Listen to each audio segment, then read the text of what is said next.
We've been to so many places lately. What do you say we take a day off from adventuring and just find somewhere nice to relax? Let Paimon think. Where are some nice places we could go? Oh, why don't we pay Cloud Retainer a visit at Mount Outsong? It's been a...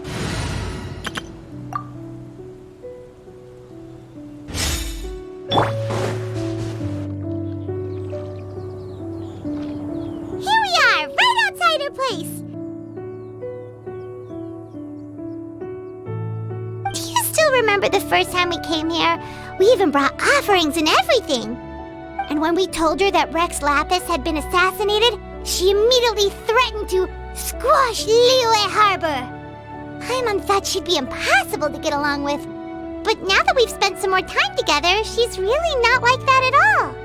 We probably don't need to bring any offerings now that we've gotten to know her pretty well, right?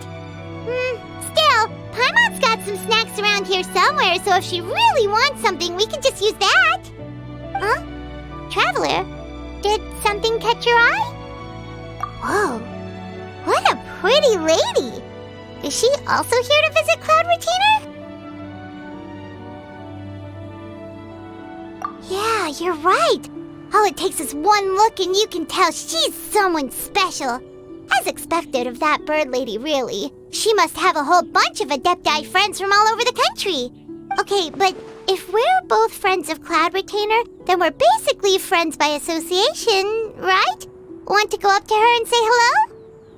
Helping you make more connections is a part of Paimon's job as your reliable guide. Paimon's got this.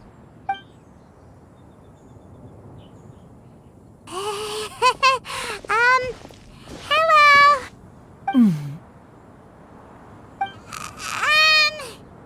Paimon is Paimon! And this is the Traveler. Paimon doesn't think we've met, but we're also friends of Cloud Retainer. May we have the pleasure of learning your name, Madam Adeptus? You two... What is this tomfoolery? Has a shift in form so clouded your eyes that you no longer recognize one anymore? Wait, you're... Huh? You're the illuminated bird? But you look... human! How did that happen? Oh, donning human form is scarcely any test of one's abilities. As for your confusion, one merely had no reason to indulge such inclinations before. So, you're indulging now because... Well, one has made plans to pay a visit to some disciples at Liyue Harbor. Taking on a human form for such a trip is simply a way to make matters less conspicuous. You? Worrying about keeping a low profile? You're the one who likes to pop up out of nowhere all over the place. In fact, Paimon can think of several examples. Like last year, when you suddenly appeared on the top of a roof without any warning. Or...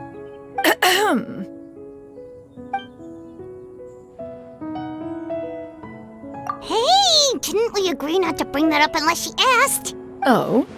So you have taken care to follow the proper rules of etiquette after all. Most commendable.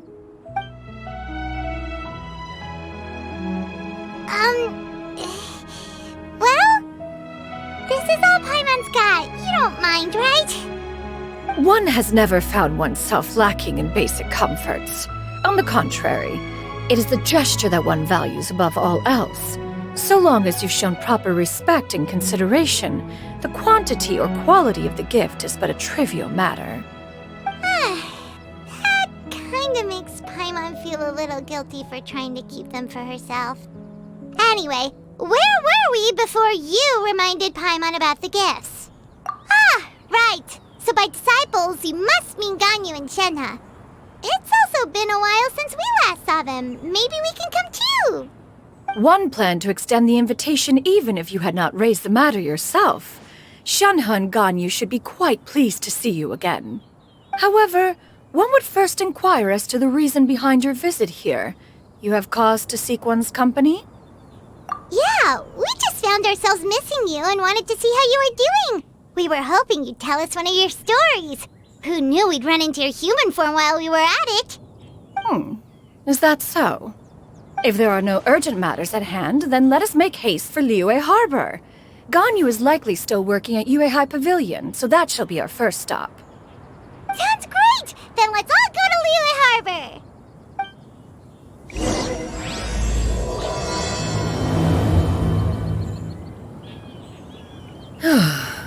Ganyu has been quite busy with work as of late. One can count on one talon the number of times she returns to Mount Outsong each year. Xianyun has also secured employment recently. In her correspondence with me, she wrote that she shall have no need to return for the foreseeable future. Did they think one was so easily mollified? One shall investigate everything with one's own eyes and decide for oneself if their living conditions are satisfactory.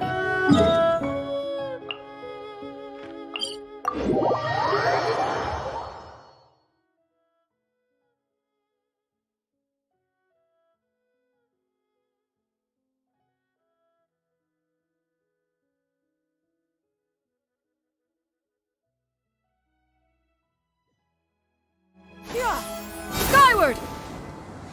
Scatter!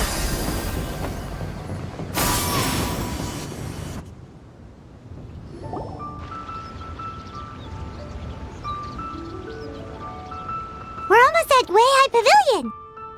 Hey, do you think Ganyu will be shocked to see Cloud Retainer like this? Guess we have no idea if Shenhe and Ganyu have ever seen her in this form before. Wait, where did she go? Why are you just standing there, Cloud Retainer? Quietly now. One shall stay here. You two can go and meet with her. But why? Isn't it better if we all go together? If one were to proudly proclaim one's presence, Ganyu would surely profess herself otherwise unoccupied and drop everything to attend to one's visit.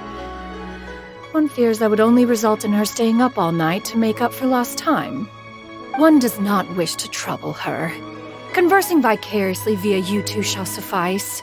Do remember to inquire as to her recent well-being. Again, do not mention one's presence here. Fair enough, makes sense.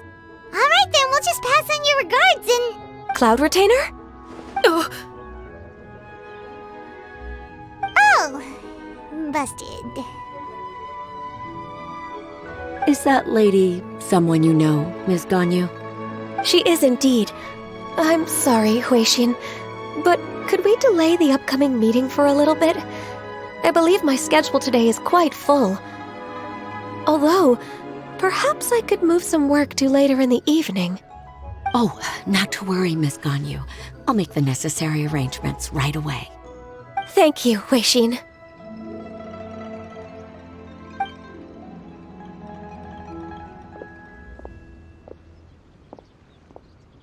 It's been a while, Ganyu.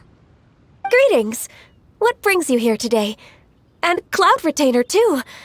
It's been quite some time since I last saw you in this form. you are quite mistaken. One is not acquainted with this Cloud Retainer of whom you speak. One is simply a mere mortal passerby. Huh? Seems she's not buying it. That was but a simple test. One did not expect you to be able to recognize one so easily, especially after so many years of only seeing one's other form.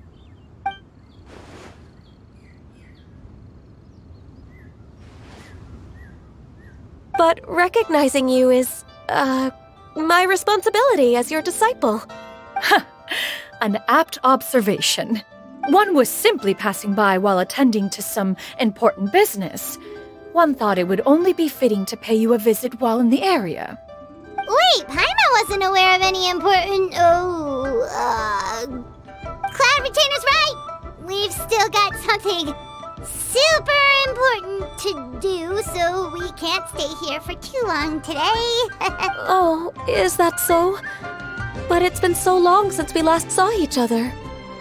One simply desired to see you and had no intention of interrupting your work. A quick conversation should suffice for today. A more involved reunion should wait until you find yourself less occupied. I understand. That should be fine. While one acknowledges the amount of work that you have to deal with every day, one must also remind you to rest. Though Adepti blood flows through your veins, excessive exhaustion will still cause grave harm to your body. It still makes one nostalgic to see you as you are now, respected and independent. When you were young, you oft begged one to cuddle you to sleep when you suffered from nightmares. Cloud Retainer! Stop! If you insist. We are running short on time regardless, so one will refrain from going into each and every story. Why don't you continue your conversation? One shall simply stand by and listen. Wow, you've been to so many new places since the last time we spoke. If you ever need anything, please just come find me at Yuehai Pavilion. Also, forgive me for my presumptuousness, Cloud Retainer, but if you plan to continue appearing in this form, don't you think it'd be helpful to adopt a human name? A human name? Huh. You raise a valid point. Considering the sheer extent of one's renown, Cloud Retainer is surely too recognizable as a name. You really think so? Not that you're not famous or anything, but that famous? You presume to know the extent of one's illustrious achievements. One would hardly think such a thing to be possible. Nevertheless, Ganyu's advice cannot be ignored. From this point on, when in public occasions, be sure to refer to one as Xianyun. Xianyun? I assume that's a reference to the full record of Pristine Pavilion. An adeptus of years past would rise with the clouds and rest with the moon. They were enlightened and wise, free and unfettered. The writer referenced Master's name to describe her carefree and spontaneous nature. Oh, that sounds super cool! Paimon feels like only the most powerful of Adepti could rise with the clouds and rest with the moon. Actually, those lines were originally written to describe Cloud Retainer herself. Huh? Wait, so you're really that powerful? And what of it? Did you truly take one to be nothing more than a bird of bigger than average size? Not exactly. To be fair, Cloud Retainer rarely speaks of her past accomplishments. The tales of her past can only be found in ancient texts. It is said that once, a long, long time ago, there was a severe drought in Liyue. Left with no choice, many people left their homes, while others spent day and night praying to the Adepti. Although I did not live through such tragedy, simply reading about it is enough to gain a visceral understanding of all the pain and desperation during that time. On top of the drought, a noxious gas also began to spread through the land. If not for Cloud Retainer's efforts, much of Liyue would be nothing more than a barren wasteland today. The books had this to say about what happened. Upon arrival, the Adeptus borrowed the wind to retain the clouds. Immediately, the clouds gathered together, and abundant rain burst forth from the heavens. Drought and plague were both driven away, and the people were saved. Wow, that's incredible! Mortal records add embellishments to dramatize past events. One did merely what one ought, and even if one had not interceded, the other Adepti would surely have stepped in to help. Even so, you stopped an entire drought! Can you really control the weather like the book said? Oh, Paimon suddenly has a lot more respect for you. So it was Paimon's bad for calling you Illuminated Bird before. You're not too mad, are you? How laughable. A name is but a simple label we carry with us on our journey through the world. Why would one be offended by such a trivial matter? That's a relief. In that case, Paimon will continue to call you whatever feels right in the moment. Well, that is quite enough ancient history for now. Ganyu, have you had word from Shenhe? One has heard that she procured a job recently. Have you any thoughts on her workplace? And what, pray tell, of her monthly remuneration? Moreover, does she find herself overly inundated with work? Is she allowed time off during Lantern Rite? That is a lot of questions. There is no cause for concern, Cloud Retainer. I introduced Shenhe to her employer personally. Wanmin Restaurant's business has been booming recently. So, with Chef Mao being swamped with customers, and Xiangling still off and out in search of new recipes, I introduced Shenhe to staff the restaurant. I see. Most excellent indeed. One has had the pleasure of being introduced to that family. Xiangling is kind and astute, while her father is loyal and reliable. One has no cause to believe that they will make Shenhe's work difficult. Now, it is almost time to partake in the victuals of noon. One shall visit Wanmin Restaurant in person and see how Shenhe is doing. Huh? But didn't you just say that you had something important to do? Can that wait until after we've eaten? You may return to your work, Ganyu. One shall see to this matter on one's own. There will be many an occasion to dine together in the future. One is certain the opportunity shall present itself most readily. Of course, Cloud Retainer. Please take care. Traveler, Paimon, I'll see you some other time. See you around, Ganyu! Whew! Paimon was pretty quick on the uptake there, don't you think? As soon as you mentioned important business to attend to, Paimon realized that you were just looking to cut the conversation short and not take too much of Ganyu's time. Is Paimon right? No, in fact, it was not an excuse. One is indeed visiting Liyue Harbor for an important purpose.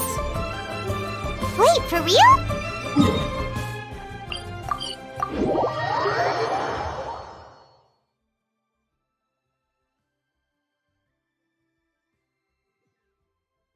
The moment is not yet upon.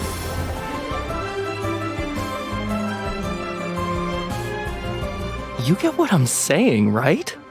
Yeah, how can I not?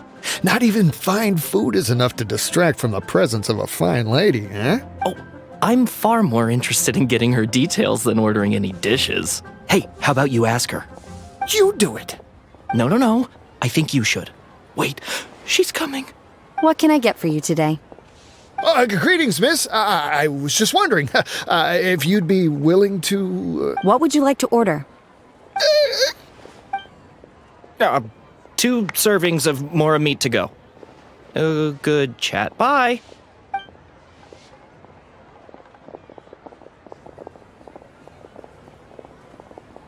Shenhe!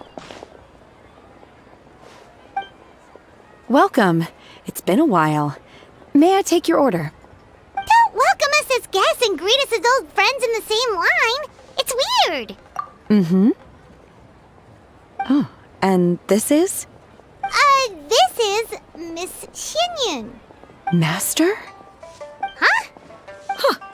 One does not recall ever revealing this form to you before.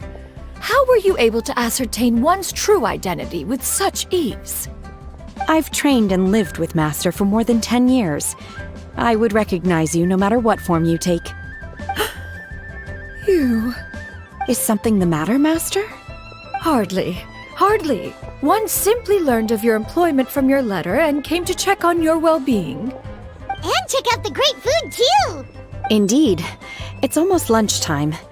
My apologies. I'm still on the clock and can't talk for very long. Well, if it isn't the Traveler and Paimon, are you here for Shenhe? The lunch rush isn't in yet, Shenhe. So I've got things covered for now. Go ahead, sit down and enjoy some time with your friends. I'll let you know if things pick up. Thank you, Chef Mao. Woohoo!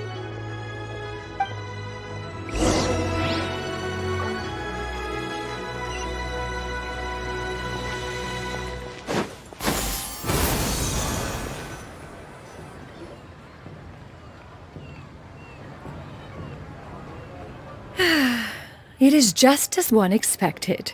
The owner of Wanmin Restaurant is indeed a most reasonable and accommodating human. Still, the work here entails dealing with quite a varied group of people. Has this been difficult for you, Shenhe? It's been manageable so far.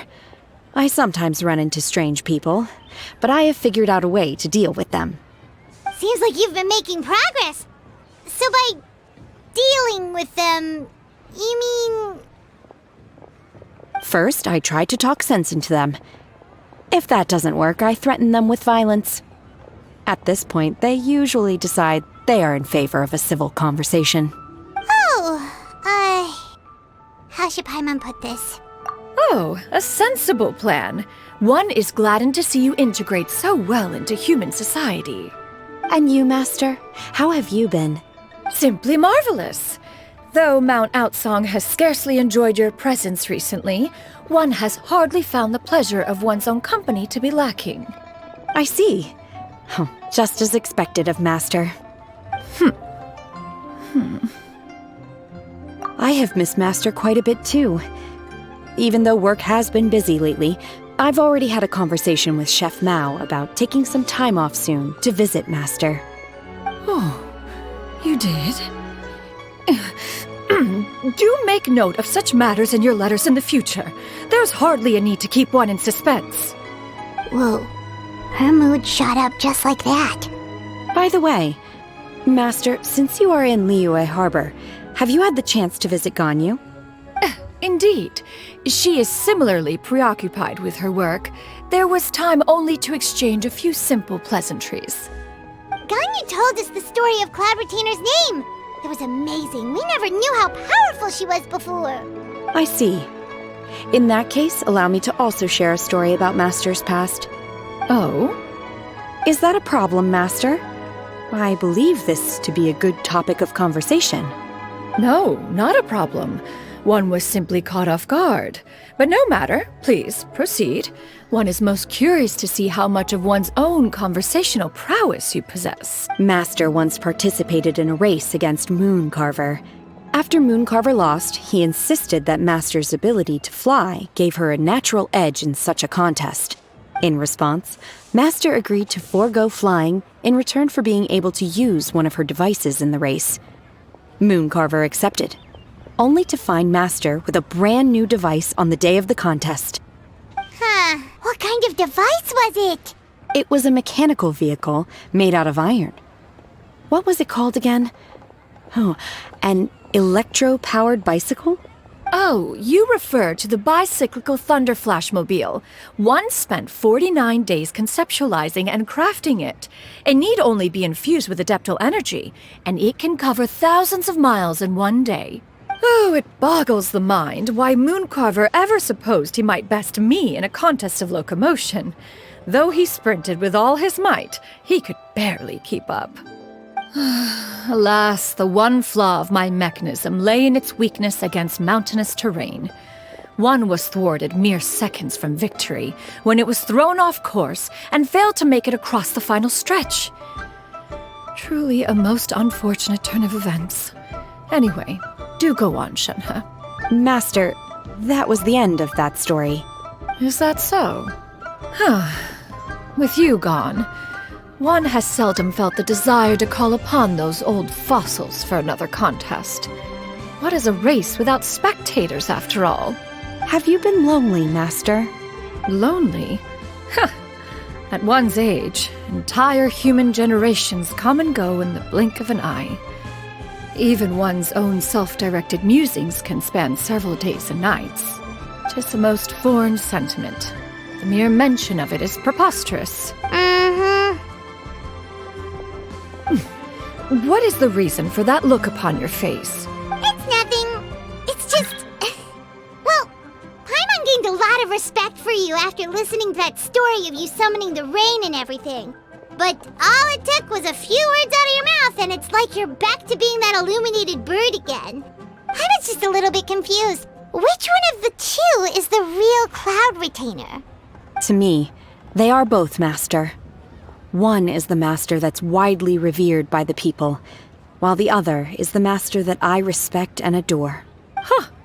One finds oneself exalted yet again with sweet words of praise and flattery of a most extravagant nature. You chose to exalt one with your words, yet you refuse to grace Mount Outsong with your presence for any extended period of time. One would almost question the sincerity of your estimations. This is not to say that your words paint an inaccurate picture. One has always lived by a single ideal. Eschew all action and abide by no rule. One does as one pleases and speaks as one pleases. Others may critique or praise as they see fit, yet one places little weight in such judgments. She got what, 2 sentences of flattery from her disciple, and it's as if her ego is about to burst. Do you have any empty tables?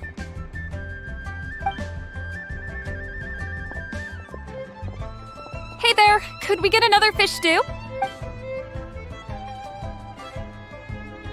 I'm hearing more guests come in. I should get back to work. All right, good luck with the lunchtime rush, Shenhe. Mm-hmm. I'll try my best.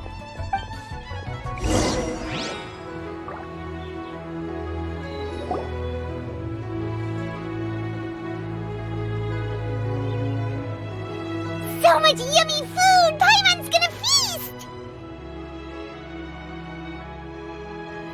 One is fond of all kinds of delicacies and delights in a multitude of flavors.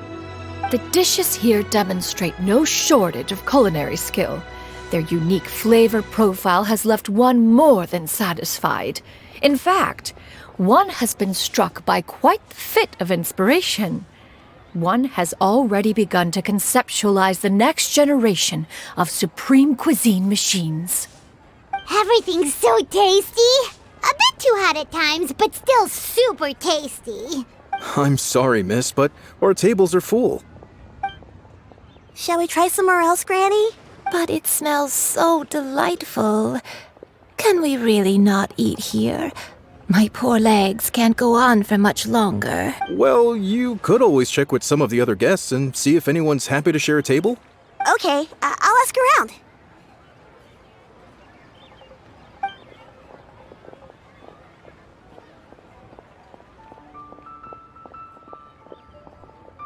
Excuse me, would you mind letting us share a table with you? There are no empty tables left, so... Ah, well, Paimon doesn't mind. What about you guys? Great! Thanks so much. My name is Xianyun, and this is my granny, Yuendai. Granny? Yep. Is there something wrong with that? No, Paimon's just a bit surprised. She looks so young. Yeah, a lot of people compliment Granny on her youthful looks, but she's actually much older than she appears.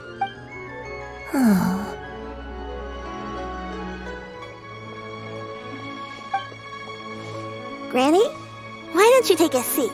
Come on, it's not polite to stare. Huh. Have we met before? No. 'Tis a fated meeting, then. Please, take a seat. What would you like to eat, Granny? I can order for you. I want braised earthworms. They always pop up out of the ground after a rainstorm. No, not this again. Granny, there's no braised earthworms on the menu. Braised earthworms? Well, that sounds weird. Right, that's what Paimon was thinking too. Need any help? Help? Oh, do you mean with Granny? Thanks, that's nice of you to offer. Granny has pretty bad dementia, so her memory's getting worse all the time. She's always saying things that sound kinda confusing. Actually, her memory's been bad ever since I was little. But it's gotten so bad lately that I even have to remind her who I am every morning. They died young. It's just me and Granny now. But it's okay. Don't feel bad. Granny loves me a lot, and I love her a lot too. Sure, it's hard at times, but you just gotta make the best of the life you've got. Wow, you're really tough for your age, kid. You're too kind. And me? Oh, what about me? You're tough too, Granny. Plus, you're really gentle, and you're always there for me. Yes, and it's hardly as if I forget everything. I still remember the important things. I remember now. It was a dream. I had a dream where everything was dark. Someone was standing in front of me. She told me to come and find her, and that once I'd found her, I would be free. Huh? That sounds super important. It was just a dream, so I forgot about it. But I'm in a good mood now, and somehow I remembered it again. You know, I believe I've had this dream a great many times. But just how many times have I had it? Wait, so you have a reoccurring dream where someone's talking to you? That sounds spooky. Oh, does that mean you're possessed? Unlikely. Her eyes are clear and her breathing remains calm and level. Are you sure? Who do you take me for? Is one not an adept? Am I not an expert? Huh, you're right. Paimon almost forgot you're the expert. In that case, do you still remember what the person in your dreams looked like, Granny? Not anymore. Although, I have a sense that she looked rather like me. A younger version of Granny? This is just getting weirder and weirder. What is going on here? As one said, fate must have brought us together. You may leave the situation to me. Are you sure? So, what are your names?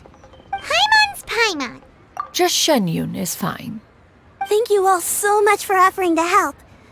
But first, I'm sorry for asking, but, how do you want us to pay you back? Oh, we don't need any payment for this. Thank you so much. You're welcome. But Miss Xianyun, what exactly can we do to help? All we have to go off is that dream. Where do we start? That is elementary. Since her dreams portray her younger self, then we shall retrace the steps of her youth. Once we have revisited those places, her memories will likely return. Sounds like a plan. So, Granny, do you remember which places you went to when you were young? Why, of course I do. The heavens above, the earth below, the wispy clouds, and the emerald mountain streams. Okay, taking that as a no. I might have an idea. Once, when I was really little, my dad told me that Granny used to be a martial artist heroine who saved loads of people from a disaster.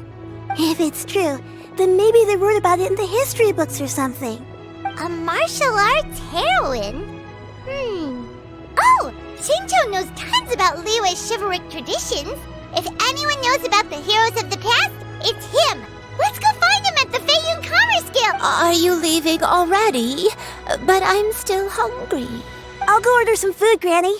If there's nothing on the menu you especially want, I'll just get a few different things.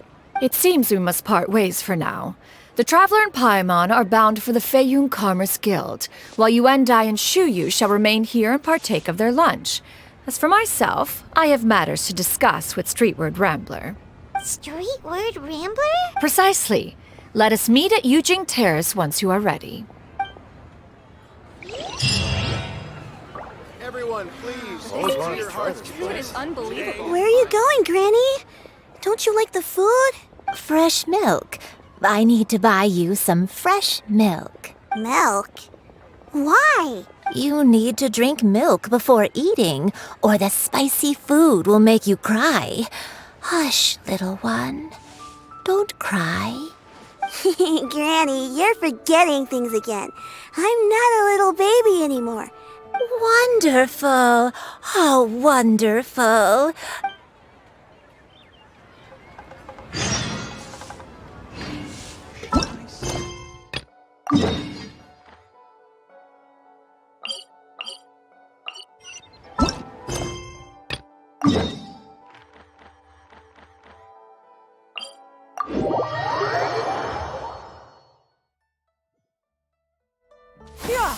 Skyward!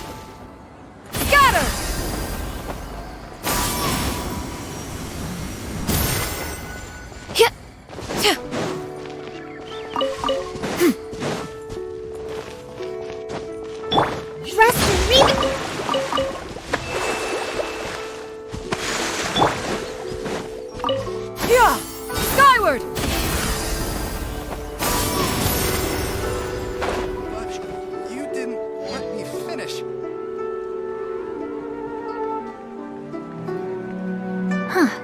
it's you two. What brings you here? Xingqiu! Great, we found you! We wanted to ask you about something.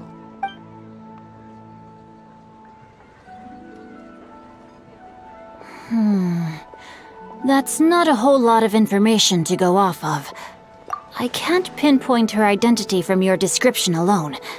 But considering her age, I am reminded of a nameless heroine. That's right. The novels often speak of a great drought from 50 years ago. As the people suffered, a nameless heroine appeared and began to clear away evil spirits and bandit camps. The people idolized her, but never learned her name. All they knew was that she always acted alone. Later, though, she supposedly fell in love with a similarly noble-minded exorcist from Mount Tianheng. They were well matched in more ways than one, often fighting together as a fearsome duo of otherworldly strength. After the drought ended, the heroine and the exorcist left the public eye and began living a reclusive life in the mountains. All that remained were tales of her incredible accomplishments. The way this nameless heroine faded from fame into obscurity later in life is not too dissimilar from Miss Yuendai. I hope that's somewhat helpful. Thanks a lot, Xingqiu. We knew it'd be worth talking to you.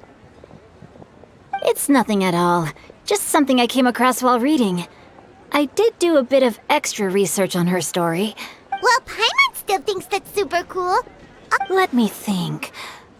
In the novels, the nameless heroine always appeared near one of 3 places. Wangshu Inn, the area just north of Jueyun Karst, and Qingyun Peak. Perhaps the real-life heroine who inspired... You're welcome. To be honest, I found some parts of the story confusing when I first came across it. If Miss Yuendai was indeed the original inspiration for the character, she may just be able to help me put the pieces together.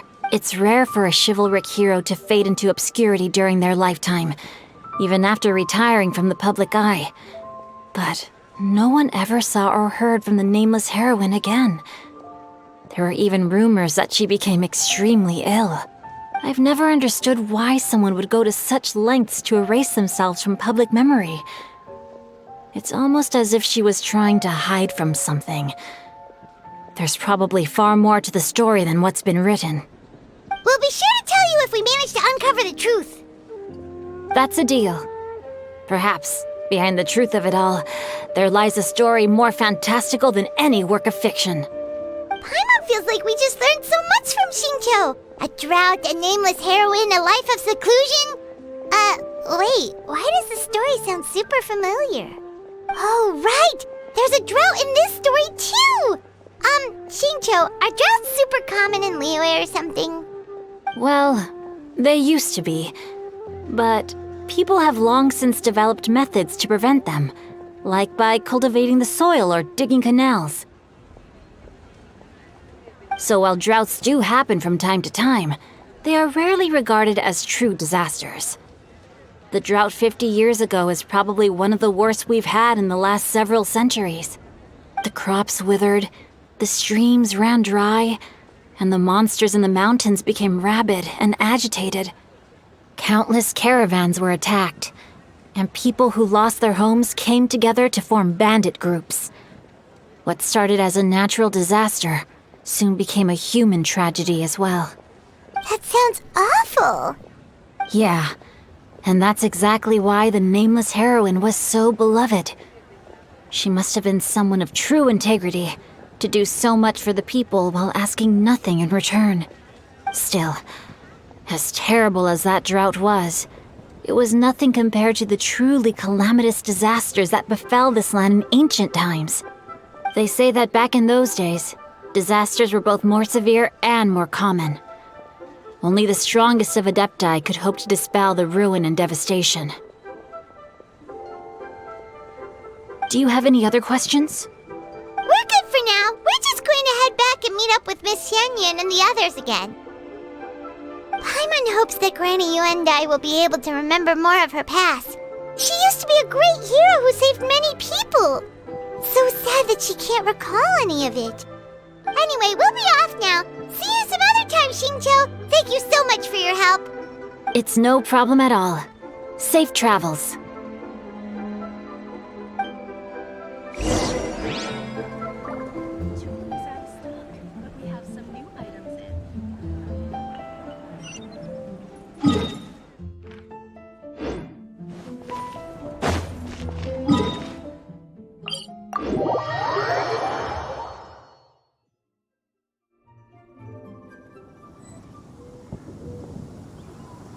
Yeah! Got her!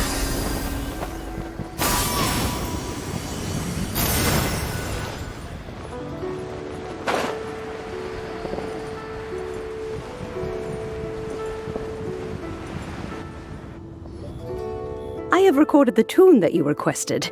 I hope it will be of help to you. Oh, thank you. Straight word, but Ping, what has amused you so? Oh, it's no serious matter. I was just reminiscing about the last time I saw you in this form. Time has wrought such change in this world, and yet you appear just the same as ever. Time has little bearing on one's existence, nor has one keenly felt its effects whilst dwelling at Mount Outsong. Nevertheless, Ping, one would like to seek your counsel on a personal matter. Oh, why so formal all of a sudden? I must say, you're making me a little nervous. What is it? Well, the inquiry is as such. Approximately how much more would one need to afford a comfortable life in the harbor, not unlike the one that you yourself lead? It does not require as much as you may think. Still, do you mean that... Cloud Retainer, Madam Ping! What are you two talking about? Nothing save for some trivial matters. Have you unearthed any useful details? Shinto has a theory, but let's save it for when Chuyu and Miss Yundai have joined up with us again.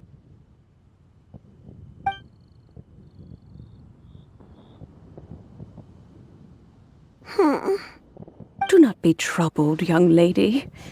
Here, have some tea. Thank you so much. What do you think, Chuyu? Does it match up with what you know of your granny? According to the story, the nameless heroine eventually fell in love with an exorcist from Mount Tianheng. Maybe that's my grandpa. I don't have many memories of him, but there was this one time I found a box in her attic full of a bunch of weird sigils. I think so too. Granny might remember something once she's returned to a familiar place. What marvelous tea. I can taste the dew's sweetness in this cup. It's as if I was taking a stroll in the mountains, thoroughly one with nature and at peace. Is that so? Then please drink as much as you like. There's no need to hurry. At our age, it's always nice to slow down and take the time to appreciate pleasant conversation among friends. Thank you. Okay, since we have the time, can I ask you something? Sure thing. What would you like to know? I have a secret I want to tell you. Let's go talk over there.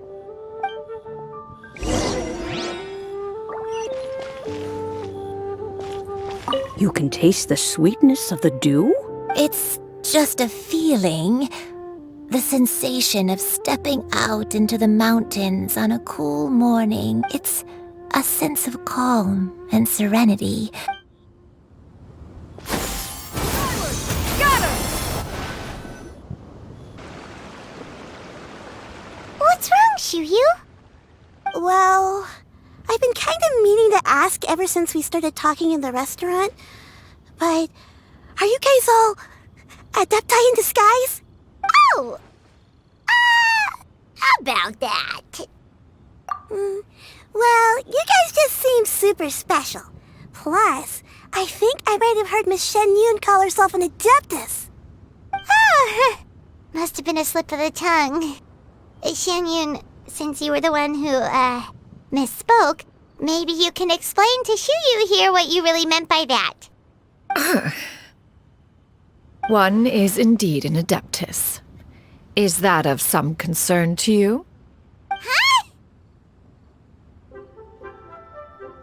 I knew it. Well, one time when I was a little kid, I saw a pure white illuminated crane. I had this super high fever, and Granny wasn't around. I was feeling all icky and gross. But then this snowy white crane flew down from the sky.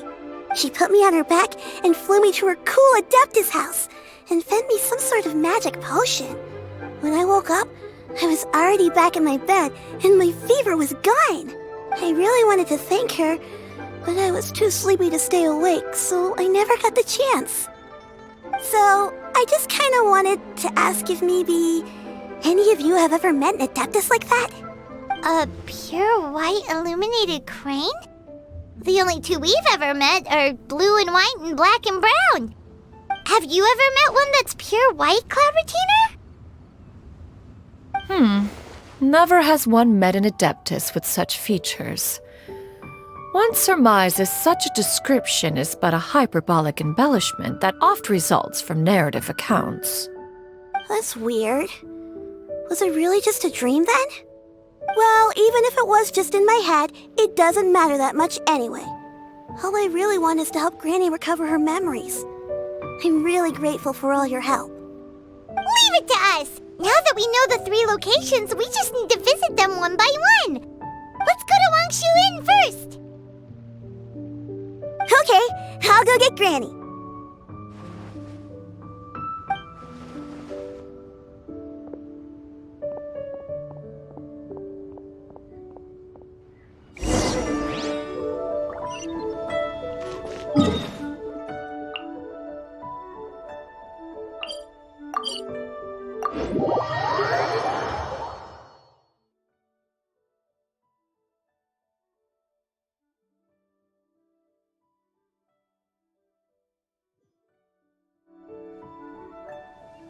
Wangshu Inn.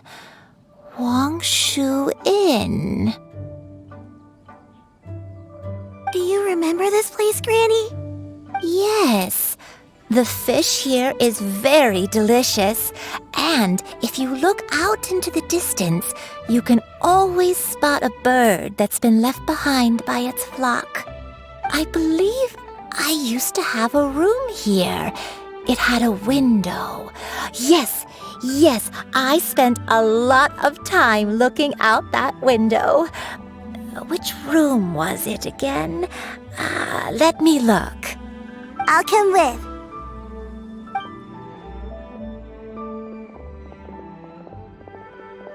Paimon's still having some trouble understanding what she's talking about, but if she's so familiar with this place, that must mean she lived here, right? Wait, huh? Whoa! Shell! What are you doing here all of a sudden? You scared the living daylights out of Paimon! I sensed a non-human presence and decided to come take a look. If you're here, then there's likely no trouble afoot. I suppose there's no cause for concern.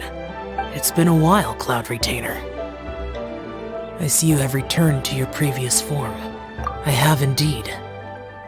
I fought alongside her in this form on many occasions during the Archon War. Oh, wow! What was she like during the war? Oh, wait, let Paimon take a guess. Was it anything like this? Behold, the glory of one's newest invention, the Bang Bang Continuous Fire Mechanism. Hands up and surrender, or be prepared to face the full might of the Adepti. An impressive imitation. Paimon knows her all too well. Even so, Cloud Retainer was not always as ostentatious as you describe. You may be unaware, but her talent with Adepti sigils is just as formidable as her skill in mechanics. The Archon War reached its peak after Guizhong's death. The Cloud Retainer who fought beside me in those devastating battles was taciturn and solemn.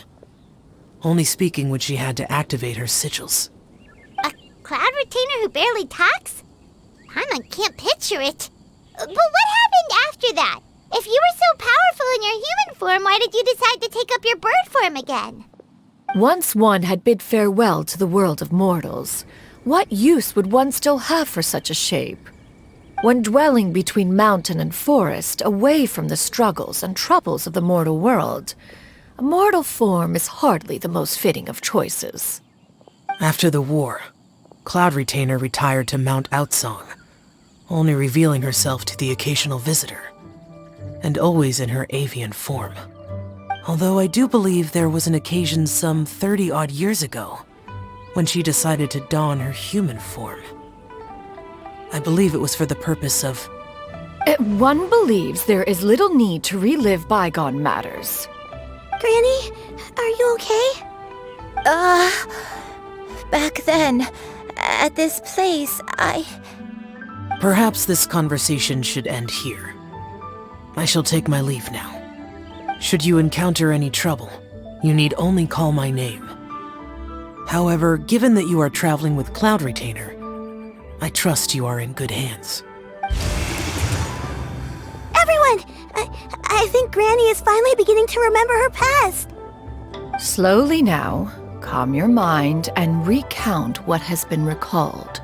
A long time ago, I stayed here to recuperate from my illness. Huh. So what Shinjo said was true! You did fall ill! Was that why you went into hiding? I don't remember. I'm very sorry, but I can't even remember the name of my illness.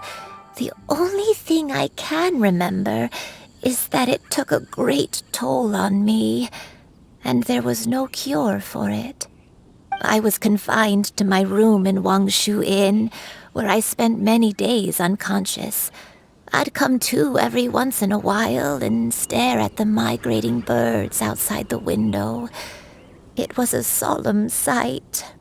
I remember crying, but I'm not even sure I knew why. One day, I met a traveling merchant.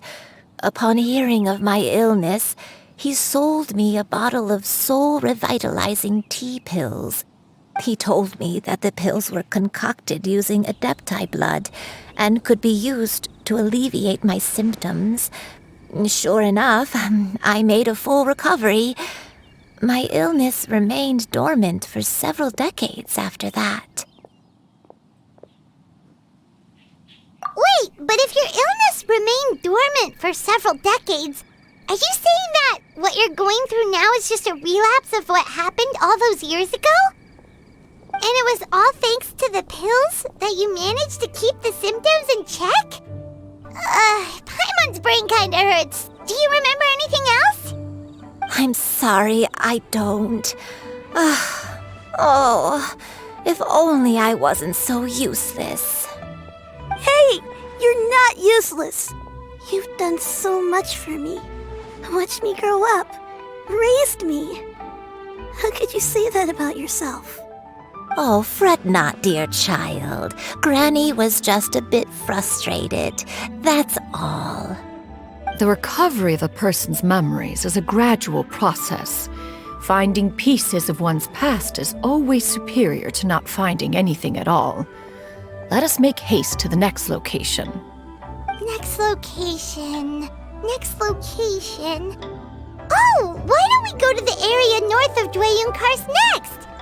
There isn't really a landmark there, so where should we start? Oh, Paimon's got it. Let's check out the houses in the area first. After all, if she was there for any length of time, then she would have stayed somewhere, right? Oh, Paimon's really got her thinking cap on today. At this rate, we'll recover all of Granny Wendai's memories in no time.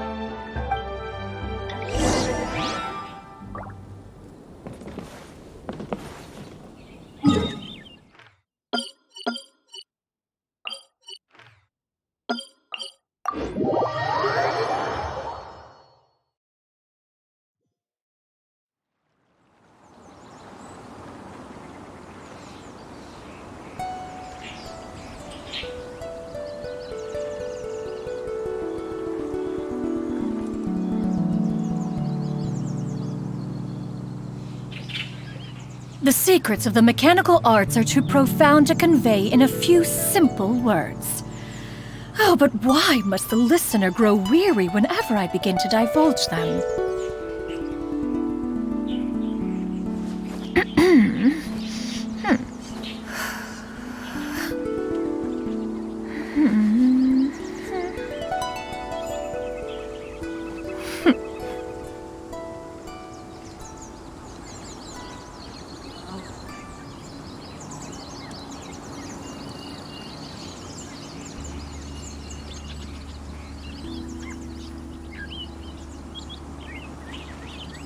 If you are presently unoccupied, scatter!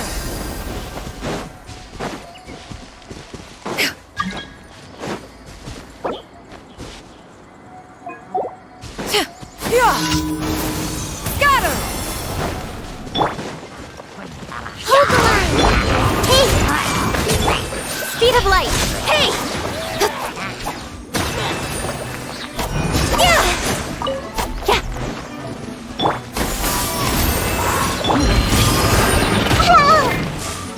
Incoming!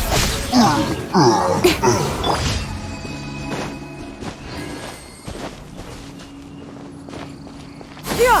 Why are there so many treasure orders here? Guess it's time to round up some bad guys!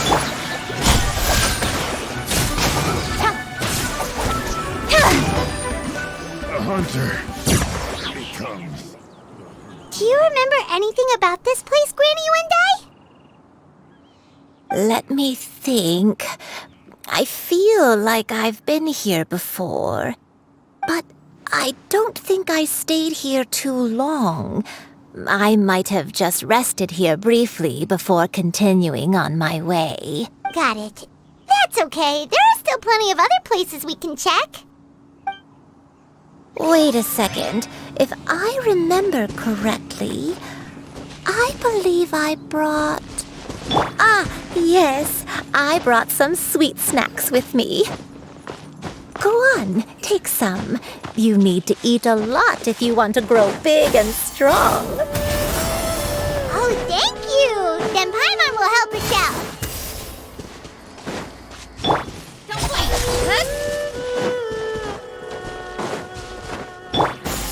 Skyward! Scatter!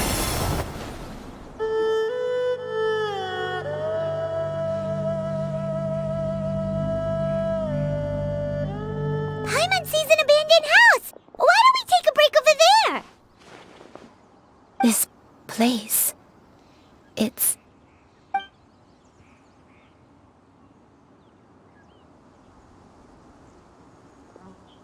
Did you remember something, Granny? I remember. Xianyun. This is where your father was born. It was a moonless night. I had been injured, so your grandpa was supporting me. We fled together with some being in the fog behind us in hot pursuit. I had exhausted my strength when the labor pains came on, so we took refuge in this house. Your grandpa set up a barrier outside, but neither of us knew if it could hold the monsters back. I remember that night. I remember falling to my knees, reciting a prayer over and over. I alone am the source of this sin. Punish me as you wish for forsaking my oath, but spare my innocent child. Sin? Oath? Did you do something wrong? I don't know. I don't remember. I only remember praying in the darkness with all my strength until the sun finally rose again and the fog cleared out. Eventually, the house was filled with the sound of my baby's first cries. That baby was your father. I remember I clutched him tight to my chest and wept tears of joy.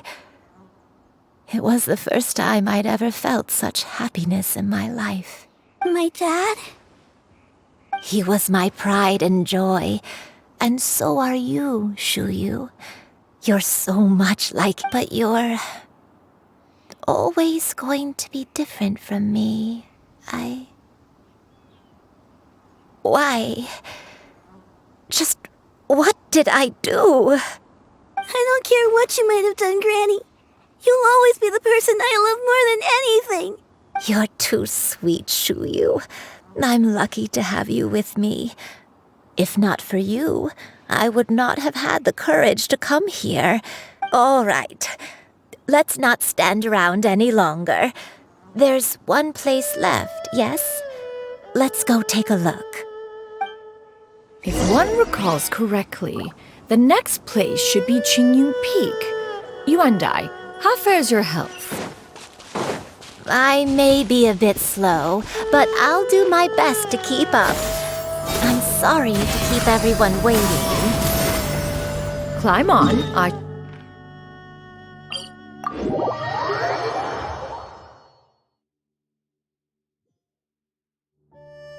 Oh, such lightness of weight. All those who grow old grow frail in the end, do they not? First, you lose your memory, then your health. Eventually, you end up losing everything. My only wish is to depart this world with a lucid mind. We're finally here. Does this place feel familiar to you, Granny Yuandai? Let me see.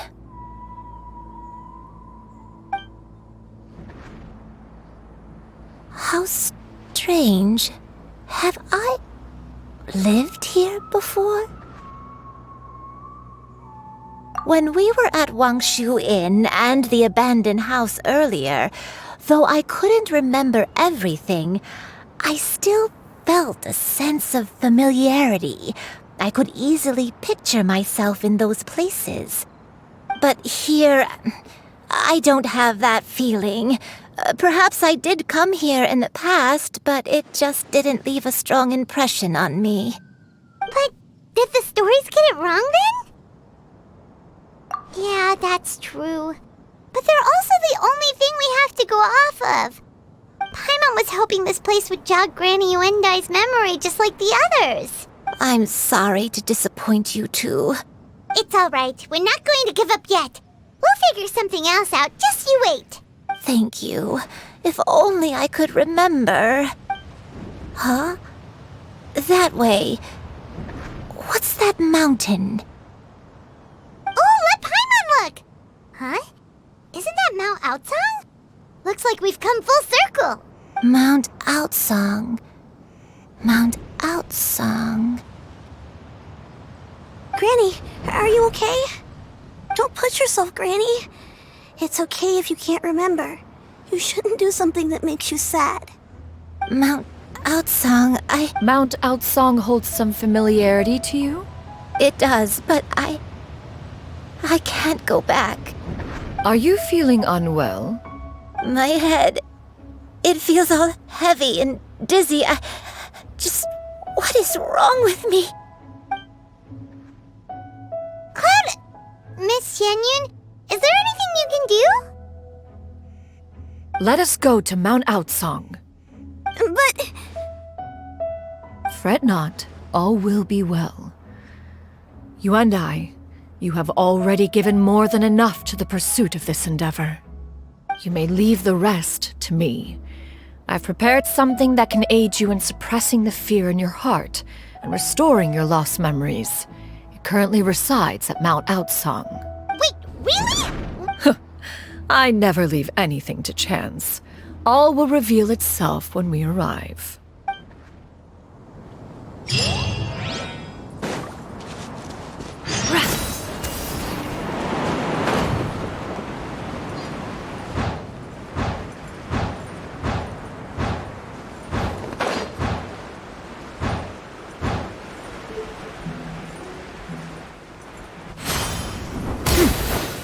Yeah.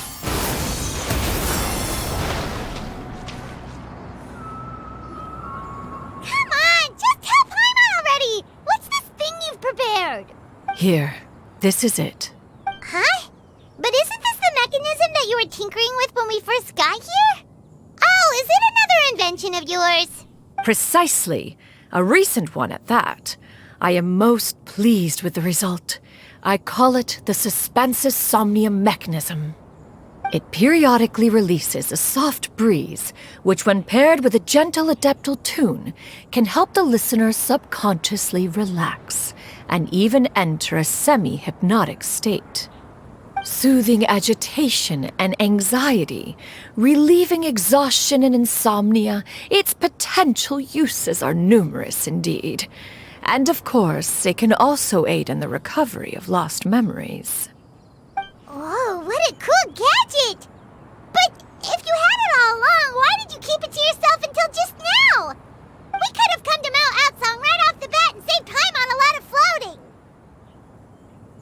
How preposterous.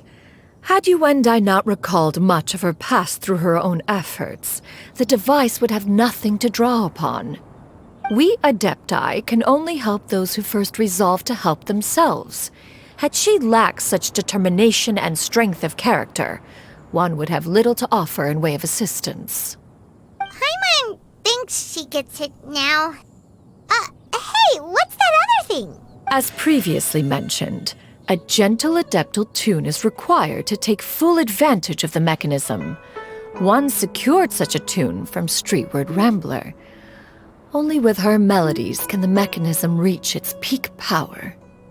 Whoa, Paimon can feel what you mean. Paimon's body feels light as a feather. It's as if she's lying down on a warm patch of grass after a super satisfying meal. And you, Yuendai, is the mechanism helping you to relax? It appears she has already succumbed to the depths of reverie. Come, join one on this side. We shall give her some time to herself.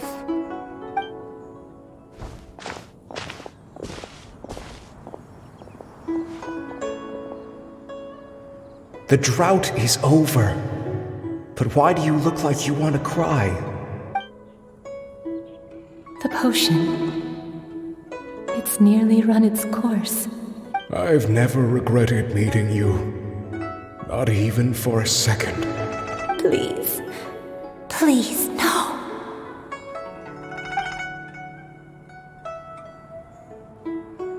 Have you forgotten? This is the world you left behind. One of gentle breeze and morning dew, perfectly straddled betwixt the realms of heaven and earth. This is your home. This is where you belong. You should have never left. The you of the past, the me from not that long ago, we should have never.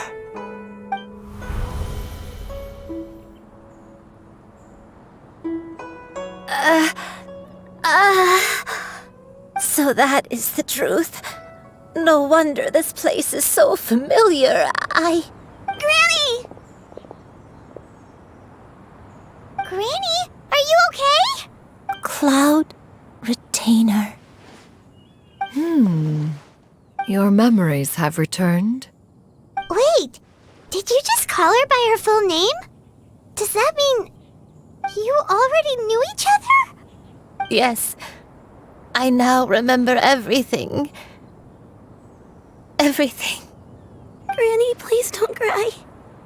I'm here. I'm here. Oh, don't worry, my dear child. Granny is fine. I'm so sorry, everyone.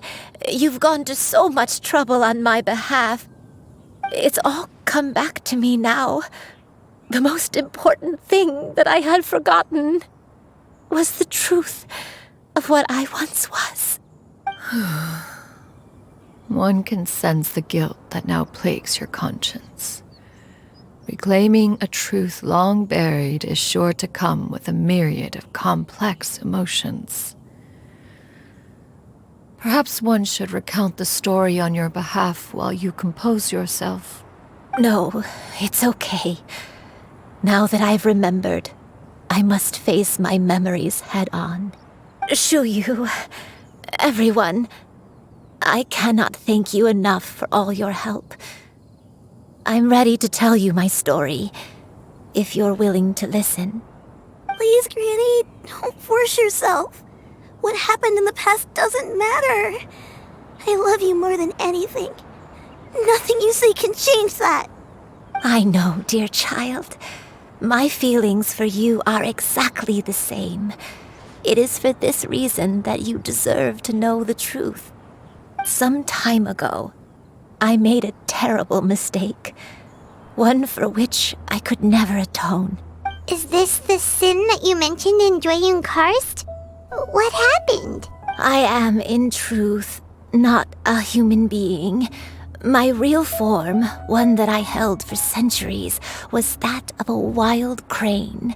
I spent many, many years living on Mount Outsong, bathing in the soft breeze and drinking the sweet dew of the mountains. At some point, I somehow gained wisdom and sentience. The Lord of the Mountain, Cloud Retainer, became aware of my existence and began to share many stories with me. She even passed on the secret of cultivation to me.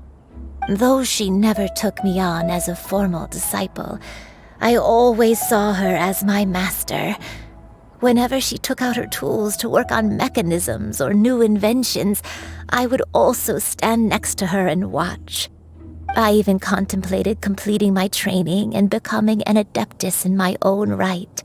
I followed her teachings, and time gradually passed us by. Until that fateful day 50 years ago. 50 years ago?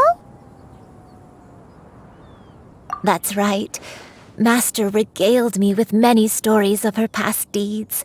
From them, I learned how she had saved people from a similar crisis in the past. She was the one I looked up to the most. More than anything, I dreamt of becoming an adeptus like her. I wanted to travel the land like she had, relieving suffering wherever I went. But I was still far from being a real adeptus. I possessed no ability to take on human form and fit in with the crowd. Once she learned of my desires, Master prepared a special dose of human mimicry potion for me. She warned me that the potion's effects would only last 10 years, and if I were to fail to return to my original form at the end of that time, I would forever forget my past as a crane and become something neither human, beast, nor adeptus. Oh no. So that was the source of your dementia all along. Was it because of Grandpa? Indeed, I fell in love. Though he was human, he had spent his entire life training on Mount Tianheng. When we met, it was not only my first foray into the world below, but his as well. Although clumsy and impulsive as he was, you'd think he was the real strange bird among the two of us. But still, just like me, he cared deeply about the world and wanted, more than anything, to cleanse it of all pain and suffering. I could not help but fall for him. But my time continued to tick away. Those 10 years passed by in a flash. Yet I did not want to leave his side, so Oh no, what happened next? I committed an offense. I wanted to stay with him, even if it meant living a life full of pain and suffering, even if it meant that I would eventually turn into a monstrosity. I knew I had betrayed Master's hopes, but I was too ashamed to face her. So I wrote her a long letter instead and asked someone to leave it outside her abode. I was convinced that she would not support my decision, and I lacked the courage to speak to her face to face. In my shame, I fled and tried to hide from the world, such that no one would be able to find me again. But that was only the beginning of my troubles. I began to suffer from a strange illness. My memories became hazy and confused, and I could no longer keep myself awake. I understood that my pain was caused by my refusal to return to the life I was fated to lead. along with my memories as a crane, I soon forgot the true cause of my suffering as well. I knew only that I had committed a sin. All I could do was pray for forgiveness, even if I had long forgotten what needed to be forgiven. Looking back, I was beyond lucky to have come across that traveling merchant at Wangshu Inn. It was such a fortunate coincidence that we were there at the same time. If it weren't for those soul-revitalizing tea pills, I probably would have... Granny! What's wrong? Coincidence? Why did I ever think it was a coincidence? Tea pills concocted using the blood of an adeptus? No, it couldn't be. Master, don't tell me. Back then, that merchant was actually... Human custom would dictate the conferral of gifts to be in order when one's progeny is wedded, would it not? Consider the pills a symbol of one's best wishes. So when I tried to conceal my name and mistakes from the world and hide myself away in perpetuity, the only person I managed to deceive was myself. You knew where I was all along. One still remembers when you were but a fledgling. You possessed a certain fondness for a particular game. You would hide yourself among a group of wild cranes and ask one to pick you out from among the flock. One found you with such ease every time. 'Tis a truth most evident. One always recognizes one's own, no matter what form they may take. Wait! Paimon's confused!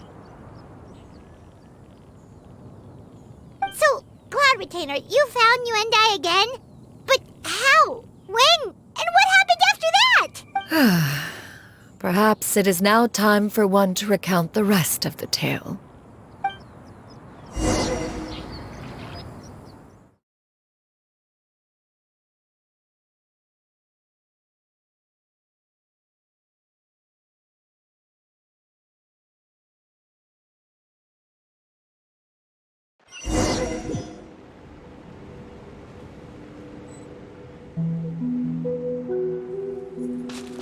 One was furious upon receiving your letter. Seized with anger, one set out to bring you to your senses.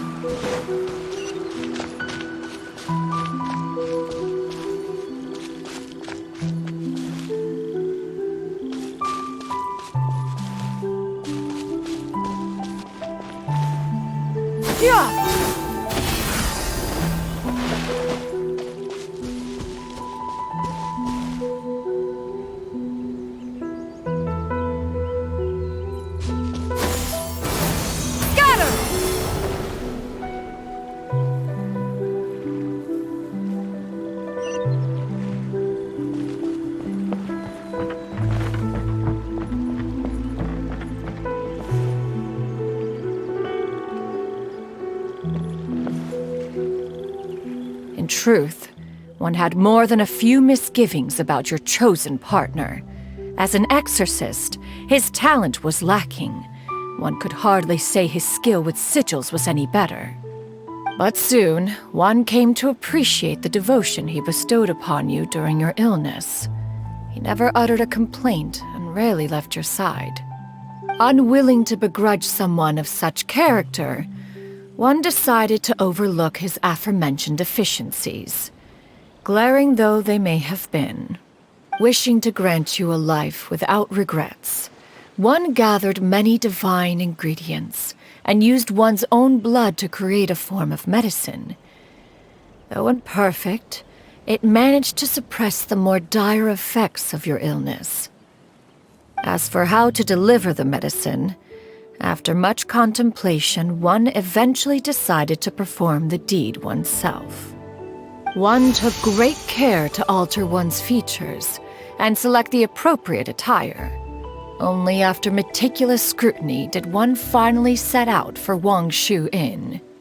As one expected, you were most ignorant of one's true identity. You showed not even the slightest inkling of recognition. One was quite torn. Should one have celebrated the success of one's disguise, or mourn the loss of your acquaintance?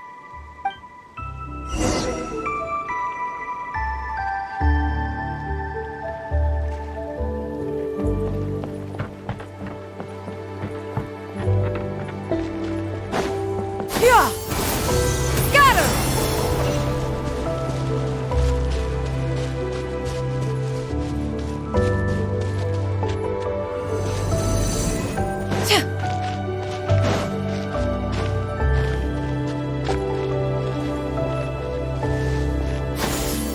Nevertheless, one would speak to you about another matter, if you are amenable, even considering your loss of memory. One was simply flabbergasted that you could so easily forget the consequences of consuming medicine infused with Adeptal blood.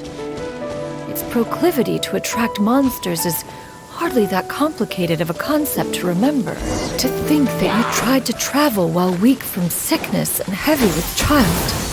Had one not intervened to clear the fog, all of you would have been lost during the night.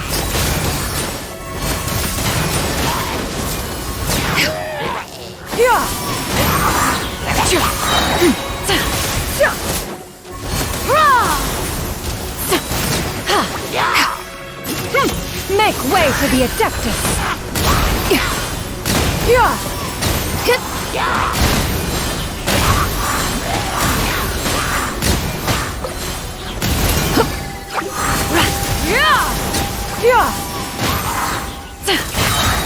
Stray clouds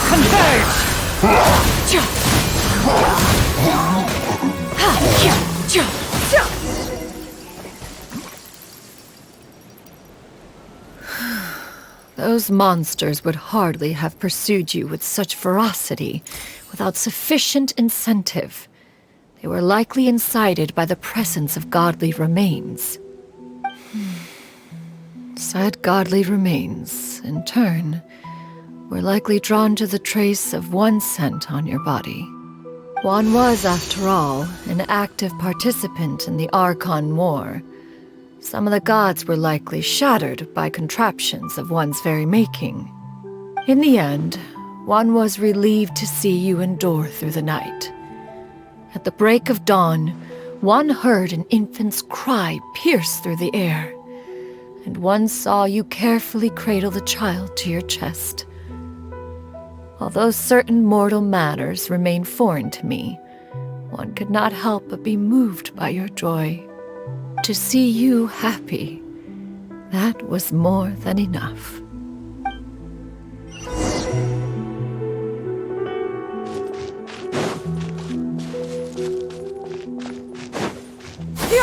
Skyward! Scatter! Now you should have a complete understanding of the events. Wait, but if that's true, then the crane who took care of me when I was sick must also be... Ah, one had almost neglected to recount the absurdities of that tale.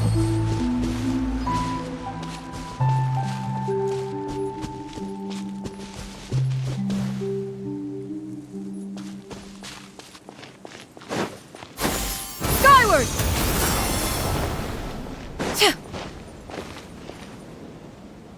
Just as Xianyun troubled one with her antics, so did you give one many a headache. Upon finding you burning with fever, one made plans to bring you back to one's abode for treatment. However, upon seeing one's form, you began to cry, refusing to get on one's back. When one asked you why, apparently you believed that one could not possibly be a true Adeptus, because all illuminated cranes are white from tip to toe. One had no choice but to apply powder to one's body to conceal the variegated nature of one's appearance. You became more than amenable enough when one stood before you devoid of any other coloring. It bears mentioning, however, that as a crane, Xianyun was nearly entirely pure white in color. Though you had never encountered her in that form, you still recognize the essence of her being. Perhaps fate brought you two together in more ways than one.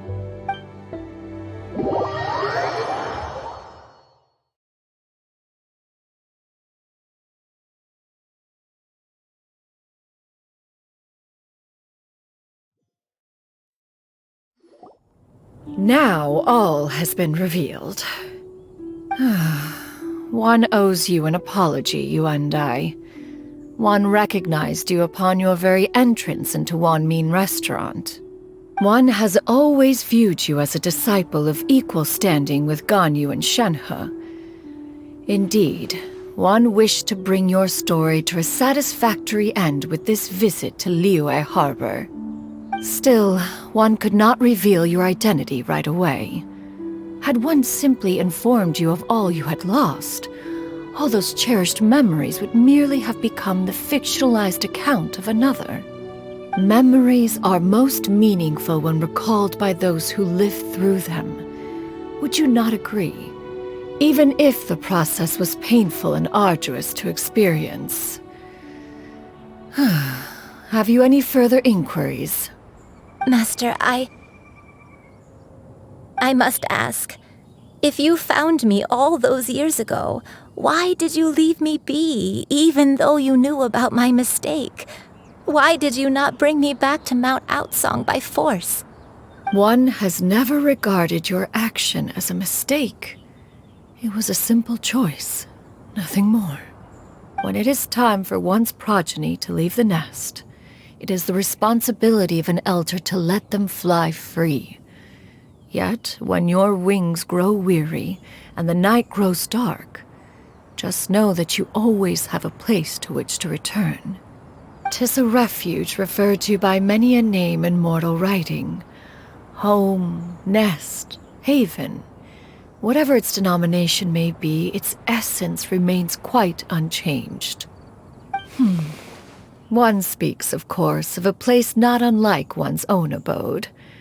One's disciples are free to come and go as they wish, yet the door remains forever open to those who wish to return. One rather hopes you count yourself among them.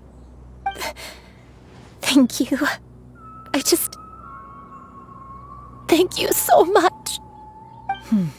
You and I. One expects you too have sensed the rapid deterioration of your condition as of late, have you not? 40 years ago, you chose a path without a future. Though one used one's own blood to provide you with a few decades of extra time, it merely delayed the inevitable. One may have extended the path, yet one was unable to alter its final destination. Even the power of an adeptus has its limits. Had your condition continued to deteriorate, you would have forgotten your life as a human entirely. In the end, you would have turned into a creature lacking in the ability to even comprehend its own monstrousness.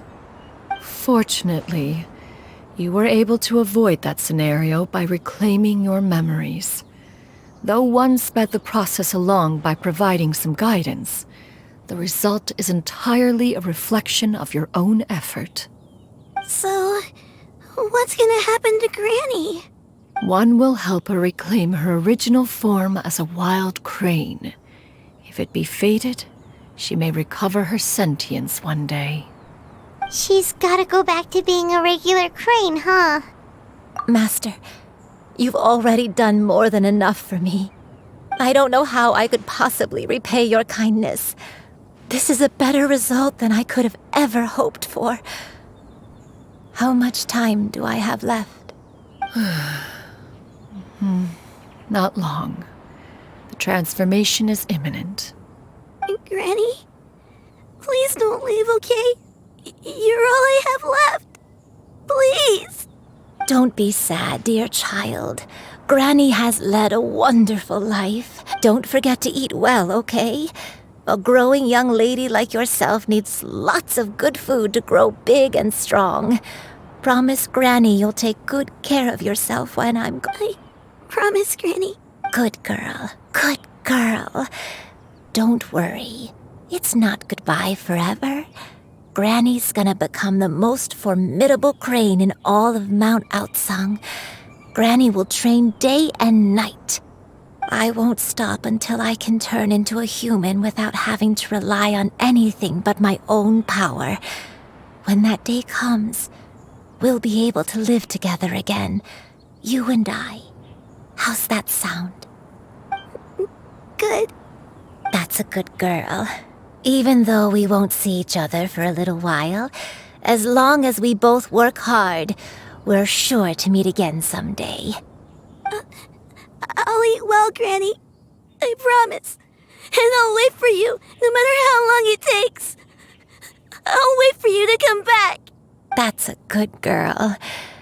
Then Granny really has no more regrets. I'm so sorry, Master.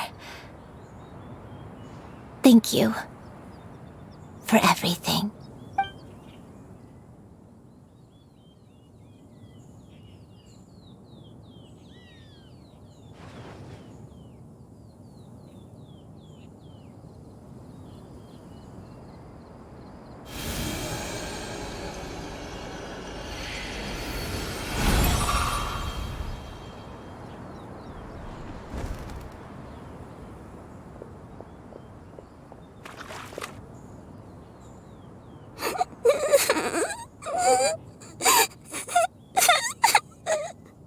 Xianyun.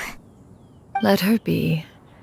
At her age, crying is a natural, if not fitting, response to such an event. Tears are a necessary part of maturation. Sometimes there is scarcely a better vehicle to wash away the toll of stress and misery. Now that the issue has been resolved, you should also take a moment to relax. Give yourself some time to rest. Take a nap if you must. One will wake you in due time.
We would see each other again, that our days of separation would finally end, and all my troubles would be behind me.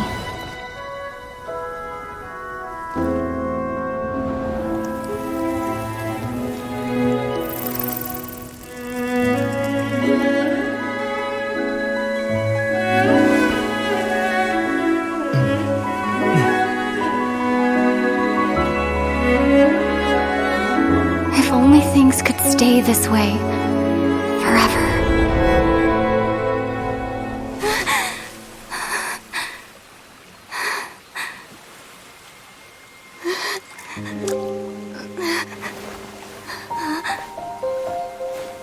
A nightmare?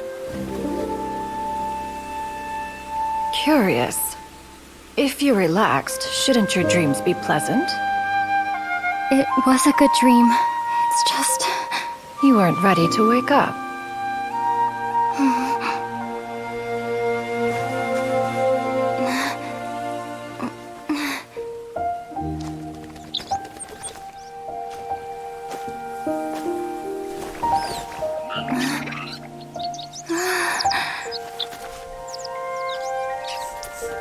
Eloquent as one may be, words of comfort are not one's strong suit. You are doing all you can. One can see your strength of will, your fearlessness in the face of danger. And so, whatever your dream may be, one believes that you shall achieve it. Of course, whenever the perils you face overwhelm you, or you become weary, one is always here for you. After all, as an elder, it is only right to look out for the young ones.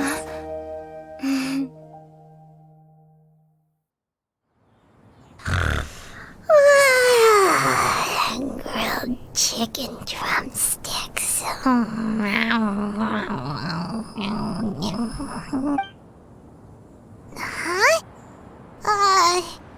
Was Paimon sleeping just now? Oh, Paimon wasn't talking to you. Paimon had a dream about eating grilled chicken drumsticks, that's all. Madam Adeptus? Oh, Xianyun, you're awake. How do you feel? I feel a little better. Thanks. I know I'll see Granny again someday, so I don't feel so sad anymore. Madam Adeptus, could I ask you something? Would you take me in as a disciple? Oh, and have you reasons for this sudden interest? I know Granny thought what she did back then was wrong. She felt really bad about it. But without that mistake, I would have never been born. Even though Granny lost her memories, she never forgot to show me how much she loved me. So, I thought maybe one day I could become a cool Adeptus like you and help a whole bunch of people, just like Granny wanted to do. Upon some reflection, one supposes you are no mere mortal. The fact that Yuendai's blood flows through your veins is proof enough of that. If this is what you desire, one shall make it so. Thank you so much, Madam Adeptus. No, I mean, Master. Xianyun, are you sure about this? Paimon's gonna let you in on a little secret. We've seen Cloud Retainer's 2 other disciples, and they pretty much eat nothing but bitter herbs like Genshin and violet grass. If you join them, you'll never enjoy One-Min Restaurant's delicious cooking ever again. How utterly preposterous. One has never enforced such a rule. Every individual must find their own path to enlightenment. So long as one retains a pureness of spirit, one's dietary proclivities are quite irrelevant. Well, you say that, but Paimon's not seeing any tasty treats up here now, is she? Although Mount Outsong is rich in natural beauty, its location does preclude access to certain finer mortal comforts. That is precisely why one plans to relocate to Liyue Harbor. Shu Yu shall have the honor of becoming one's first disciple in the human world. Whoa, you're leaving Mount Outsong? One has never concerned oneself with the location of one's residence. From the very beginning, one has sought only solace and peace. Yet in the end, all of one's disciples ended up in Liyue Harbor. Ganyu, Shenhe, Yuendai, they all chose a life among the mortal world. One has reflected on this fact for many years now. One can only assume that it is due to some failing on one's part as an elder or master. A failing, perhaps, of recognizing what it was they truly wanted. One is most curious as to what aspect of Liyue Harbor could have enticed them to remain there. One could hardly offer an opinion on the matter, but perhaps some time in the harbor will prove instructive. Why are you all so silent? Paimon is, just a bit shocked, that's all. So, does this mean we can grab a meal together in Liyue Harbor sometime? One has precious little time to squander. However, if one finds oneself otherwise unoccupied, one would not be opposed to the idea. One will be assuming the identity of a human while residing in Liyue Harbor. You should take care to avoid disclosing one's true identity. Don't worry, we'll help you keep it a secret. So, when can we expect to start seeing you in the city? Perhaps in 2 days' time. One has some matters to see to before one's departure. Preparation is the key to success, after all. One plans to put up various items from one's collection for sale. The earnings should provide for a comfortable living in Liyue Harbor. One has already picked out a handsome property near Chuhu Rock. 'Tis no small purchase, but what is mortal life if not one expense after another? Seems like you've really thought of everything. Then how about we meet up in Liyue Harbor in 2 days? A sensible plan. See you then. Oh, also, why don't you take this suspense insomnia mechanism as a souvenir? Anytime you should feel ill at ease in the future, you may try quieting your mind and sitting in meditation as you listen to its melodies. It might help you find a new perspective. Awesome! Thanks, Cloud Retainer! Hey, didn't we promise Xingqiu that we'd tell him what we found out? Should we make a trip to the Feiyun Commerce Guild? It's totally... There's still a long road ahead.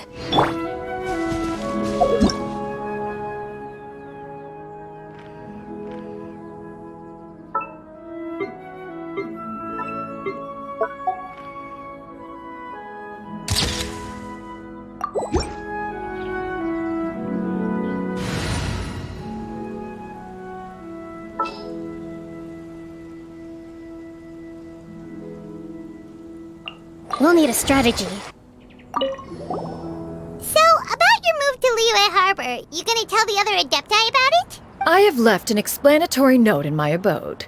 Those 2 old fossils will discover it, I am sure, should they come seeking my company. Considering their recent penchant for going off on private escapades, however, I find myself caring little for how they shall receive this news.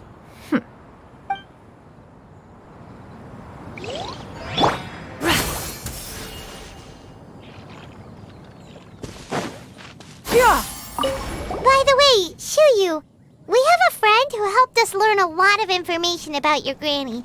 Is it okay if we tell him the full story? Sure, I don't think Granny would mind, as long as you don't tell a whole bunch of people. I don't think she'd want too many people to know. They might go to Mount Outsong and start bugging her about it. Granny needs to focus on her training, you know? But telling a friend or two is probably fine. No worries, our friend can keep a secret.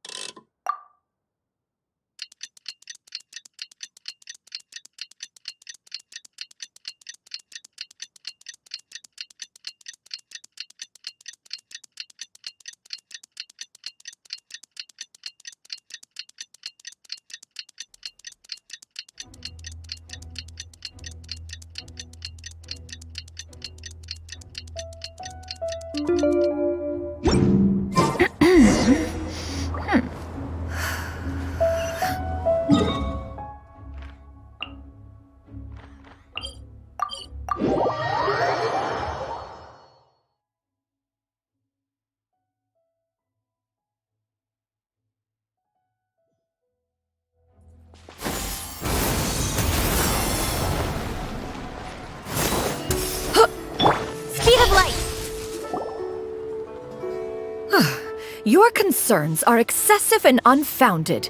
This is but a simple collection of ordinary valuables. Such intense scrutiny is hardly necessary. To be quite honest, your insistence on that fact is my primary cause for concern. In what way are any of these ordinary? Every single item here could be worth more than everything I own combined. I simply can't risk shelling out that kind of mora without proper scrutiny. If I'm wrong, I would never be able to earn it back, not even if I worked every single day for the rest of my life. I have to be careful.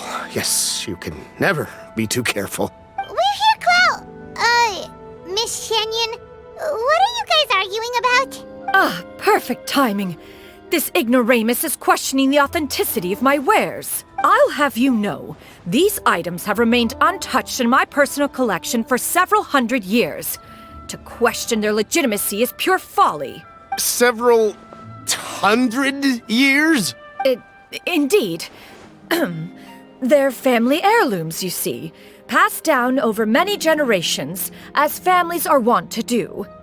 Yep, they've definitely been around a while. We can vouch for her on that one. Hear that? Had I not found myself in need of Mora, I would scarcely have had the heart to part with them. Indeed, you should consider it an honor to even have the opportunity to behold them with your own eyes. Doubt their authenticity any further, and I may just decide to take them to another buyer. Whoa! Please don't go! I apologize for any insult, miss. You see, I know full well that I lack the knowledge to judge the true worth of these items. If you could wait but a moment, I've hired an expert to appraise them for me. He should be here shortly. An expert, you say? Very well. I will wait for a little while longer, then. Traveler, Paimon, this is my new residence. If you have cause to seek my company in the future, this is where you can find me. Master! Oh, it's you two again. Hello. Xianyun! You got a new outfit! It looks great on you. Mm-hmm. Master made it for me. I like it too. Huh? You know how to make clothes? Do I know how to make clothes? With the support of the proper mechanism, sewing is hardly a challenge. Master, I brought in most of my stuff. There's a few boxes left, but they're kind of heavy, so I just left them outside. Fret not. I shall help you move them into your room. Actually, I should probably sort through my stuff a bit first. Everything's kind of messy right now, so maybe you could, not look yet, Master? Yeah, that'd be great. It appears my young apprentice has her own fair share of secrets. No matter. Do what you must, child. Now, this expert you mentioned, when can we expect their arrival? Soon. Ah, there he is! Here, allow me to make some introductions. This is Mr. Zhongli, a well-respected consultant at Wangshang Funeral Parlor and an expert in all manner of valuables and antiques. Mr. Zhongli, this is Miss Xianyun. She's the one who's looking to sell the collection of valuables I mentioned earlier. If it isn't Miss Xianyun. It has been quite some time since our last meeting. What a serendipitous reunion. Indeed, most serendipitous. Have you been faring well as of late, Mr. Zhongli? Quite well, thank you. I was fortunate enough over the past few days to enjoy both a stroll in the mountains and a fresh brew of tea from the most recent harvest. The experiences left me with such insight and peace. Huh. So you two are already acquainted? Indeed. How fortunate we are that fate has brought us together again. If you are otherwise unaware, allow me to inform you that Miss Xianyun is a well-regarded collector and appraiser. She is well-versed in all fields, and oft-celebrated for her impeccable taste. You stand to gain much from this opportunity. You are too kind, Mr. Zhongli. True collectors pride themselves on their wealth of knowledge and eye for detail. I can say without a doubt that you are foremost in that regard. Why, you flatter me, Miss Xianyun. It would seem that you are as self-effacing as ever. Not at all, Mr. Zhongli. Not at all. While I am loath to butt into this conversation, I must ask, you two already knew each other, and you seem to have quite a cordial relationship. Can I be certain that you're not working together to swindle me? I mean, you never know. Ha! A preposterous accusation. The heavens themselves would collapse before we would conspire to do such a thing. Miss Xianyun speaks the truth. Contracts are built on honesty and trust. If that proves to be beyond your capabilities in this instance, this transaction may be taken elsewhere. Say no more. Let us depart. I jest. What fool would still harbor doubts after Mr. Zhongli himself has vouched for the goods? Miss Xianyun, wait!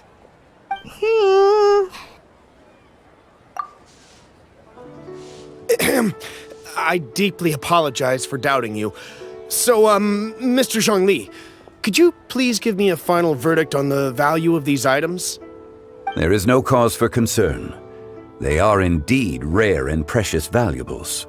Take this mechanism, for instance. Though one may not immediately perceive its purpose, its structure and appearance are exquisite enough to merit it a place in any fine home. The same can be said for this one here. Few could hope to possess an item that so perfectly blends mechanical wonder with geometric grace.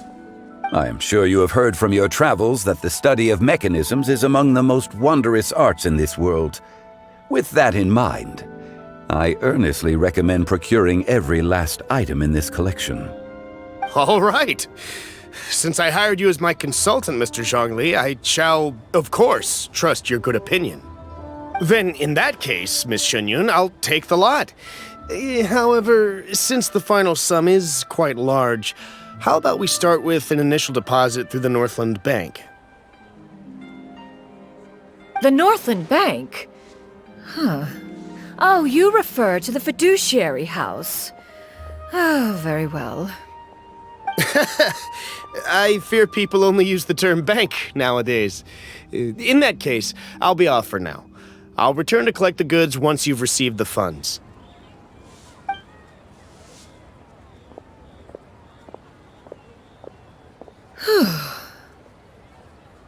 Xiangli! My friends, have you been doing well? We've been great! How about you? Paimon didn't know you were such a busy consultant! My days have been quite pleasant as well. I had been quietly enjoying a cup of tea when Mr. Xiaozu requested my services. As for you, Miss Xianyun, I presume you must be looking to settle in the city? I must say, the name Xianyun sounds exceedingly strange coming from you. Perhaps you could dispense of that particular epithet in further conversation. Whatever for. Am I not addressing you as a friend should? Well, that is true, but... Alas, refer to me however you will. After all, a name exists such that others may address you with it. One is hardly ignorant of that fact. It would seem that you have gained many valuable insights over the years, Cloud Retainer. One has indeed. One's previous days were all brief. Now that one has made up one's mind to move and settle, one has gained a much better appreciation of the hubbub and commotion of the city, as well as the people's hard work and ardor. This city is much changed from how it was more than 1,000 years ago. Not unlike the ocean tides, so too shall the movement of people ebb and flow. From turmoil to peace, enlightenment to aspiration. Human society possesses limitless potential. In another 1,000 years, the scene we witness here may change in ways that are impossible for either of us to imagine. Alright, that's enough reflection for one day. No need to get all sentimental on us. You make a valid point, Paimon. Now that the sale has concluded, what say one plays the host as we try some specialty dishes together? One must profess great interest in trying bamboo shoot soup. Perhaps you have forgotten, Cloud Retainer, but I once tried my hand at that dish. You were at the table on that occasion, so logic dictates that you should have already tried it. Oh? What occasion was that? It was a reunion between friends several centuries ago. Alas, you must have been too preoccupied to secure yourself a portion. Or perhaps our other companions simply availed themselves of faster reflexes on that occasion. Huh! Hardly. 'Twas most certainly out of consideration for the others in attendance. In but a moment, one will show you what it means to have a true deftness of hand. It is settled then. Bamboo shoot soup, mora meat, crab roe tofu, triple-layered consommé. We shall enjoy the lot. One has already passed word to Shenhe and Ganyu to make a reservation. It is prime time for them to meet one's newest disciple. Is that agreeable to everyone? It should be a most splendid occasion. Shu Yu, come now, it is time to dine. Ah, this gentleman over here is Mr. Zhongli. He is, A humble employee of Wangsheng Funeral Parlor. Pleased to make your acquaintance. Nice to meet you too, Mr. Zhongli. That should be everyone, right? Let's go! Sounds good. Actually, Master, have you ever tried Adeptus' temptation? I heard it's impossible to stop eating after even just one bite. You know, 'cause it's super tempting and stuff. Is that true? That sounds rather implausible. Although with the right preparation, certain dishes can be too delicious to resist. Huh? Why are you all walking so fast? Hey, wait for Paimon! Hey, wait up!